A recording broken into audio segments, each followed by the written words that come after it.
నమస్తే ఫ్రెండ్స్, నా పేరు తులసి చందు. పులిరాజాకు ఎయిడ్స్ వస్తుందా? కేవలం ₹1 కండం కోసం కక్కుర్తిపడి నీ జీవితాన్ని నాశనం చేసుకున్నావు కదా. కొండమ్మా కక్కుర్తా నేనా? అవును సార్ ఎక్స్క్యూజ్ మీ, ఎస్ ఏం మాట్లాడుతున్నారు సార్? చూడు. వీడే పులిరాజా. పులిరాజాకి ఎయిడ్స్ వస్తుంది. ఒకప్పుడు మారు మోగిపోయిన ఈ ఎయిడ్స్ ప్రకటన త్వరలోనే మళ్ళీ మనకు వేరే రూపంలో కనిపించవచ్చు. ఒక కొత్త మోడర్న్ ఏఐ రూపంలోనో హైటెక్ రూపంలోనో కనిపించవచ్చు. Hitech Puliraja ads and campaigns టీవీలో అండ్ గోడల మీద బ్యానర్స్గా ఎక్కడ పడితే అక్కడ చూడొచ్చు. ముఖ్యంగా ఐటీ ఇండస్ట్రీస్ ఎక్కువగా ఉండే ఏరియాస్లో హైదరాబాద్, బెంగళూరు, పూణే, గుర్గావ్, చెన్నై ఇలాంటి సిటీస్లో హైటెక్ ఏరియాస్లో ఈ హైటెక్ పులిరాజా యాడ్స్ అవసరం చాలా చాలా ఉంది అని చెప్పే స్టోరీ ఇది. ఎందుకంటే ఐటీ ఇండస్ట్రీలో ఇప్పుడు హెచ్ఐవి ఎయిడ్స్ వేగంగా పెరుగుతోంది అనే రిపోర్ట్స్ వస్తున్నాయి. ఐటీ ఇండస్ట్రీలో హెచ్ఐవి బగ్ చొరబడింది అని చెప్పి ఐటీ సెక్టార్లో పనిచేస్తున్న వాళ్ళలో, సాఫ్ట్వేర్ ఇంజనీర్స్లో హెచ్ఐవి కేసులు ఎక్కువగా నమోదవుతున్నాయి అని చెప్పి జాతీయ ఎయిడ్స్ నియంత్రణ సంస్థ అలర్ట్ చేసింది. ఇది చాలా చాలా అలార్మింగ్ ఇష్యూ. ఎందుకంటే సాఫ్ట్వేర్ కంపెనీల్లో పనిచేసే వాళ్ళు ప్రతి ఊర్లోనూ, మన చుట్టూ ఎటు చూసినా కూడా వాళ్ళే కనిపిస్తారు. ఇప్పుడు ఆల్మోస్ట్ ప్రతి ఇంట్లోనూ ఎక్కడో ఒక దగ్గర ఒక సాఫ్ట్వేర్ ఎంప్లాయీని మనం చూస్తూ ఉంటాము. అసలు ఐటీ సెక్టార్లో ఈ హెచ్ఐవి కేసులు ఎందుకు పెరుగుతున్నాయి? ఎయిడ్స్ మన దేశంలో ఇంకా ఏ రూపంలో ఉంది? ఎన్ని నంబర్స్ ఇప్పుడు నమోదవుతూ ఉన్నాయి? సో ఇవన్నీ కూడా డిస్కస్ చేద్దాం ఈ వీడియోలో. ఈ ఛానల్ని మీరు ఫస్ట్ టైం చూస్తుంటే కనుక ఇప్పుడే సబ్స్క్రైబ్ చేయండి. ఈ వీడియోని ఎక్కువ మందికి చేరడానికి లైక్ చేయండి. ఎయిడ్స్ తర్వాత మనం చాలా రకాల వైరస్లను చూసాం కదా. బర్డ్ ఫ్లూ విన్నాము, swine flu, Ebola, Zika virus, చాలా ఎక్కువగా మనల్ని ప్రభావితం చేసిన కోవిడ్ వైరస్. సో ఇన్ని రకాల వైరస్లు కమ్మేయడం వల్ల చాలా serious virus HIV and AIDS గురించి జనం కానీ ప్రభుత్వం కానీ పెద్దగా ప్రచారం చేయలేదు, పెద్దగా దృష్టి పెట్టట్లేదు. ఈ మధ్య ప్రచార కార్యక్రమాలు కూడా బాగా తగ్గిపోయాయి. దానికి ఎయిడ్స్ కేసులు తగ్గిపోవడం కూడా చాలా పెద్ద రీజను. బట్ ఇప్పుడు నేషనల్ ఎయిడ్స్ కంట్రోల్ ఆర్గనైజేషను అన్ని రాష్ట్రాల ఎయిడ్స్ నియంత్రణ సొసైటీలు అలర్ట్ అవ్వాలి అని చెప్పి సాఫ్ట్వేర్ ఫీల్డ్లో ఉన్న వాళ్ళలో హెచ్ఐవి కేసులు పెరుగుతున్నాయి కాబట్టి టెస్ట్లని బాగా పెంచండి అని చెప్పి రీసెంట్గా సజెస్ట్ చేసింది. December 1న ప్రపంచ ఎయిడ్స్ నివారణ దినోత్సవం సందర్భంగా ఈ ప్రకటన అనేది సంచలనం సృష్టిస్తుంది. ఓవరాల్గా దేశంలో హెచ్ఐవి కేసులు తగ్గుతూ ఉన్నా కూడా ఆ తగ్గడంలో చూస్తే సాఫ్ట్వేర్ ఫీల్డ్లో ఉండే వాళ్ళలో ఎక్కువగా హెచ్ఐవి పాజిటివ్ కేసులు నమోదవుతూ ఉన్నాయి అనేది ఇక్కడ ఒక అబ్జర్వేషన్. పర్టికులర్గా ఇన్ని కేసులు ఇంత పర్సంటేజ్లో నమోదవుతున్నాయి అనే స్థాయిలో ఇంకా డేటా బయటికి రాలేదు. కానీ సాఫ్ట్వేర్ ఎంప్లాయీస్లో హెచ్ఐవి పెరుగుతోందా అనేదే ఇక్కడ ఒక పెద్ద వార్నింగ్ బెల్ లాగా పనిచేస్తుంది. అలాగే అగ్రికల్చర్ లేబర్స్లో కూడా ఇక్కడ హెచ్ఐవి పెరుగుతోంది అని చెప్పి నేషనల్ ఎయిడ్స్ కంట్రోల్ ఆర్గనైజేషన్ చెప్తోంది. అంటే బాగా చదువుకున్న ఐటీ ప్రొఫెషనల్స్లో, పెద్దగా చదువుకొని వ్యవసాయ కూలీల్లో ఎయిడ్స్ కేసులు ఎక్కువగా నమోదవుతున్నాయి అనేది మనకు దీన్ని బట్టి అర్థమవుతుంది. అగ్రికల్చర్ లేబర్స్ అంటే సహజంగా పెద్దగా చదువుకోరు అండ్ అన్సేఫ్ సెక్స్లో వాళ్ళు పార్టిసిపేట్ చేయడం వల్ల ఎయిడ్స్ బారిన పడుతున్నారేమో, హెచ్ఐవి వైరస్ వాళ్ళకి సోకుతుందేమో అని అనుకోవచ్చు. మరి ఏది సేఫ్ సెక్స్, ఏది అన్సేఫ్ సెక్స్ అని చెప్పి బాగా తెలిసిన ఐటీ ప్రొఫెషనల్స్కి ఏమైంది అది చెప్పే ముందు హెచ్ఐవి అంటే తెలియని వాళ్ళకు బేసిక్గా అర్థమవడానికి, హెచ్ఐవి ఎయిడ్స్ రెండు ఒకటే అని చెప్పి చాలామంది అనుకుంటారు. కానీ రెండు ఒకటి కాదు. హెచ్ఐవి అంటే హ్యూమన్ ఇమ్యూనో డెఫిషియన్సీ వైరస్. ఈ వైరస్ అనేది హెచ్ఐవి ఉన్న వాళ్ళ రక్తాన్ని ఎక్కించుకోవడం ద్వారా, లేకపోతే బ్లడ్ తీసుకోవడం ద్వారా, లేకపోతే వాళ్ళు వాడిన నీడిల్స్ ద్వారా, ఇంజెక్షన్స్ వేసుకోవడం ద్వారా కూడా రావచ్చు. లేకపోతే అన్సేఫ్ సెక్స్ ద్వారా బాడీలోకి ఈ వైరస్ వస్తుంది. ఈ వైరస్ ఎవరి బాడీలో ఉంటే వాళ్ళను హెచ్ఐవి పాజిటివ్ అంటారు. సో ఈ హ్యూమన్ ఇమ్యూనో డెఫిషియన్సీ వైరస్ వల్ల శరీరం బాగా వీక్ అయిపోయి, ఇమ్యూన్ సిస్టమ్ అంటే రోగ నిరోధక శక్తి బాగా తగ్గిపోయి బాడీ బాగా బలహీన పడిపోతుంది. అలా బలహీన పడిపోవడాన్ని ఎయిడ్స్ అని చెప్పి అంటారు. ఎయిడ్స్ వ్యాధి అంటారు. ఎయిడ్స్ అంటే అక్వైర్డ్ ఇమ్యూనో డెఫిషియన్సీ సిండ్రోమ్. అంటే ఎయిడ్స్ అనేది హెచ్ఐవి అనే వైరస్ వల్ల వచ్చిన ఒక జబ్బు. అంటే ఒక వ్యక్తి బాడీలో హెచ్ఐవి వైరస్ అంటే టెస్ట్ చేసుకుంటారు కదా, అప్పుడు హెచ్ఐవి వైరస్ ఉంది అని చెప్పి డిటెక్ట్ అయింది అనుకోండి.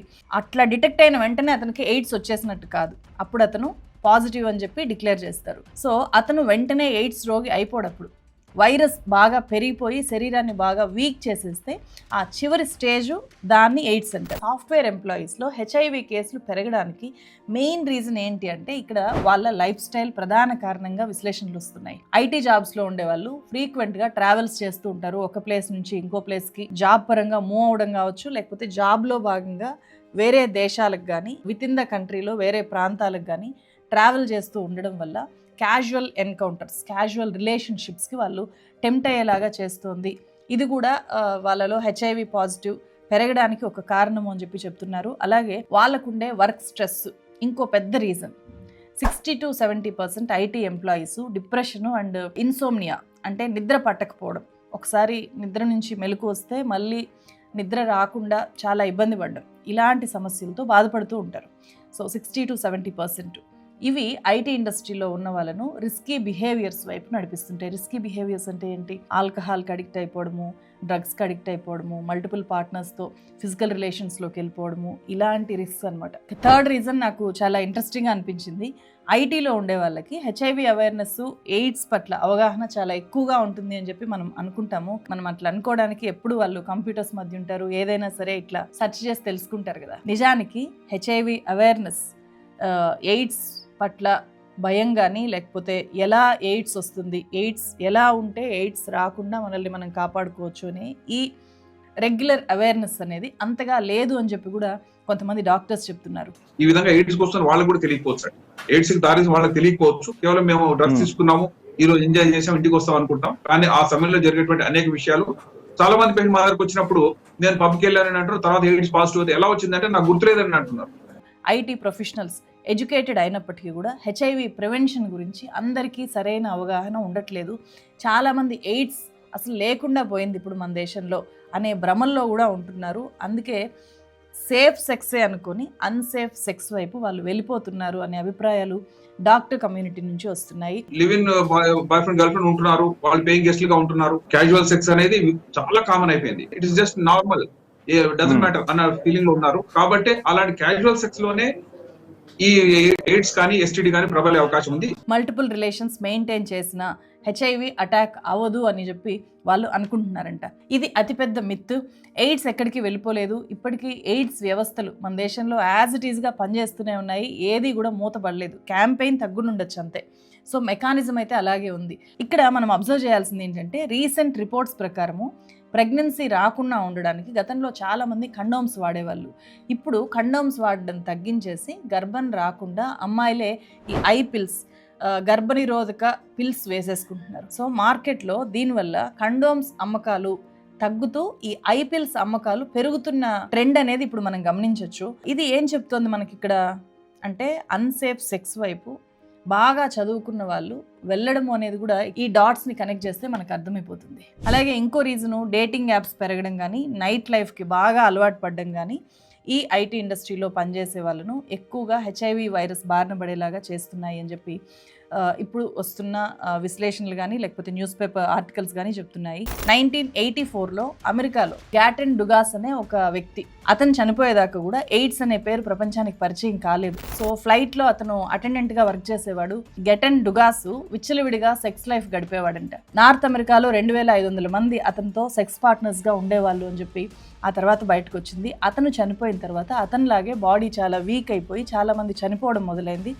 అప్పుడు ఈ గ్యాటెన్ డుగాస్ హెచ్ఐవి వైరస్తో చనిపోయాడు అని చెప్పి తెలిసి అతన్ని ఫస్ట్ ఎయిడ్స్ రోగి అని చెప్పి డిక్లేర్ చేశారు. అయితే ఆ తర్వాత అతనికంటే ముందు కూడా చనిపోయిన, కొన్నేళ్ల ముందు చనిపోయిన వ్యక్తిలో కూడా అతను చనిపోవడానికి కారణము ఈ హెచ్ఐవి ఎయిడ్స్ అనేది రకరకాల రిపోర్ట్స్ ద్వారా బయటకు వచ్చింది. ఫస్ట్ ఇది వెస్ట్ ఆఫ్రికా, మిడిల్ ఆఫ్రికాలో చింపాంజీలు, గొరిల్లాల నుంచి మనుషులకు అటాక్ అయింది. ఆ తర్వాత 10 ఏళ్లలో మొత్తం ప్రపంచాన్ని ఇది షేక్ చేసేసింది. వరల్డ్ హెల్త్ ఆర్గనైజేషన్ WHO సహా అన్ని ప్రపంచ స్థాయి ఇంటర్నేషనల్ ఆర్గనైజేషన్స్ ఈ ఎయిడ్స్ క్యాంపెయిన్స్ చేశాయి. ఎక్కువగా అవేర్నెస్ క్రియేట్ చేసిన తర్వాత యాంటీ రెట్రోవైరల్ అంటే బాడీలో హెచ్ఐవి తీవ్రతని తగ్గించే మందు కూడా అందుబాటులోకి వచ్చిన తర్వాత, కాండోమ్స్ని ప్రభుత్వం చాలా ఎక్కువగా సప్లై చేయడం మొదలైన తర్వాత ఎయిడ్స్ రోగుల సంఖ్య అనేది బాగా తగ్గుముఖం పట్టింది ప్రపంచవ్యాప్తంగా అండ్ మన దేశంలో కూడా. ఇప్పటికీ ఎయిడ్స్కి పూర్తిగా మందు లేదు, నివారణే మార్గము అని చెప్పి చెప్తారు.